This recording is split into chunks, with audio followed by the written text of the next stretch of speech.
Drive-through car washes are super convenient, but they're actually not the best when it comes to preserving your paint job. Those brushes can actually leave small scratches on your car and cause damage over time, so best to manual wash. Cleaning your car doesn't have to be a big chore. You can use a manual car wash like this, or your driveway, of course. Instead of using a hose, which can be wasteful, conserve water by just filling up a bucket. Don't use household soaps and detergents. Instead, use a soap that's made for your car. Those are gonna do the best job preserving your paint and exterior. Now for the soap. Washing your own car is not that much effort, and you get it done the right way. It's best not to let a lot of dirt build up on your car. That's gonna be bad for your paint long term. If you make cleaning your car part of your routine, it'll be easy every time. My car really needed this. It's actually really satisfying to wash your own car. No matter what car you have, take some pride in it and get it done yourself. Don't use an old rag. These are gonna leave behind lint and residue on your vehicle. Instead, use a clean microfiber cloth. It's also good to make sure you're using a different rag on your tires than the rest of the vehicle. Hard water spots can get left behind by sprinklers and even after a car wash. Over time, it can become difficult to remove those spots, but you need one thing to fix it. Distilled white vinegar is what we need to take care of this problem. You can dilute that vinegar in a spray bottle with equal parts distilled water. Saturate the area with your vinegar and just let that sit. Woo! Potent vinegar, but it really works. This works great all over your car exterior. Just make sure it doesn't sit too long. Look at this car shine.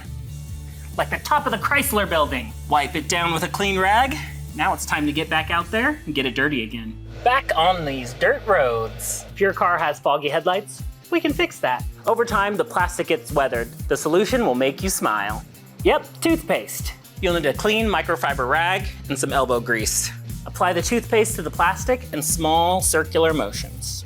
Just be sure to get that toothpaste only on the light and not on any paint. Put a liberal amount on there. Toothpaste for this grill and, well, the headlight. You can let this sit on here for about 5 to 10 minutes before we clean it off.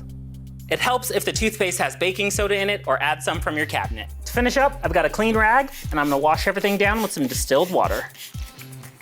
Oh yeah, that's working. Getting right in there. Depending on your headlights, you may have to repeat about 2 or 3 times. That's all it takes. It smells minty fresh. And as a bonus while you're up here, you can clean bugs off your grill with a damp dryer sheet. Pollen can irritate your allergies, but did you know it can also irritate the paint on your car? I know it's tough, but you have to resist the urge to just blow it off or wipe it away. You can't really tell with the naked eye that pollen is actually a bit abrasive. And if you add in some rain or morning dew, that can make it even worse. But there are some things you can do to protect your car during pollen season. When you can, park your car in a garage or under some form of cover, as long as that cover is not a tree. Otherwise, you can also consider getting a car cover. Regular washes can help get rid of all of the pollen that's built up on your car. It's recommended to do them weekly, but depending on where you park, you may need them more or less often. If you also prefer to let the professionals handle it, see what kind of deals or memberships your local car wash has to offer. Pollen isn't just on the outside. It can infiltrate the inside too. Better roll my windows up. Excuse me, you're letting the pollen in. Vacuum the surfaces of your car and don't forget to check the air filter. You can also wipe down some of your surfaces with a cloth. And when you're driving, turn on the air circulation mode so that it's not pulling in the pollen-filled air from outside into your car. Well, that lasted all of about 10 minutes. 'Tis the season. I had some friends and their dogs in my car, and now look what was left behind. Getting rid of hair and lint from your car can be tough, but I have a few tips to help you out. Conventional lint rollers do work great, but they may not be ideal for bigger messes. A metal lint remover is gonna be ideal for some fabric upholstery. This is collecting all of that lint and hair. This is gonna be ideal for upholstery like this that's a little rougher and prone to lint. Now that's a hairball. For smoother upholstery, try a squeegee. You'll also need a spray bottle of distilled water. Give that surface a light mist, don't soak it. Now squeegee in one direction. That water will help loosen up that hair, and that squeegee will release it from the fabric. Have your vacuum on standby to suck up that hair. That really works so well. Now, gotta tackle this seat. Cars are notorious magnets for dust, lint, and hair. And mine's no exception, I got crumbs everywhere. To get every nook and cranny clean, all we need is a few brushes. You can use something like a crafting brush to get those vents clean, which is probably the hardest thing to clean in your car. A dry brush is great for dusting, but I like to add a little spray of a multi-purpose cleaner This will help attract all those dust particles and actually clean. And it's nice to have different size brushes for different areas. For those smaller cracks and seals, you can use a makeup brush or a Q-tip. Ew. You know, sometimes just vacuuming isn't enough. So use the brush and vacuum technique. That'll get everything out of those crevices and the vacuum will suck it up. And a toothbrush works great for the seams and seats. Brushing will help loosen anything stuck in those seams that the vacuum can't get on its own. I've seen a DIY alternative for Rain-X, so I wanted to put it to the test. We're gonna start with 1 cup of isopropyl alcohol, and I'm using a 90% isopropyl. If you are using 90%, just be extra careful. That's why I'm using gloves. Now here's the secret ingredient, silicone oil. 2 teaspoons of our silicone oil. This is just some liquid dish soap, and I'm gonna do 2 little drops. Let's put these to the test. Clean your windshield first before applying. Get rid of all those bugs and dirt. It's time for our experiment. Spray on a clean cloth, not on the glass. Firm circular motions. Once that dries, I'm gonna do another coat. Second coat.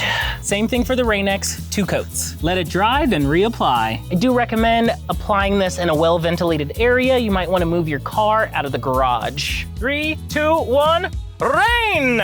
Rain-X is working as advertised. Those beads are just running right off. Our DIY solution, really interesting. The sheet of water, which I think is probably not the best for driving. But then when the water stops, all the droplets rush off. So our DIY solution is doing something. I just don't know if it's ideal for driving situations. That Rain-X, it's working just as it's supposed to. This is why I like to test DIY solutions. They don't always work like they're supposed to. You know, maybe if I tweaked the formulation of our DIY solution, it could perform better, but without further testing, I'm gonna say stick to Rain-X. Sometimes name brand is the way to go, especially when it comes to road safety. It's no surprise that I love a clean car, and these are some of my go-tos that I keep on hand. I like a variety of towels for different jobs. Microfiber that I can use on the interior, options for the exterior. It may seem like overkill, but I like these color coordinated so I know gray is for outside and green is for inside. And just some old rag towels that I can use for any unexpected spills and messes. I've used these a lot after hiking to just dust off my shoes.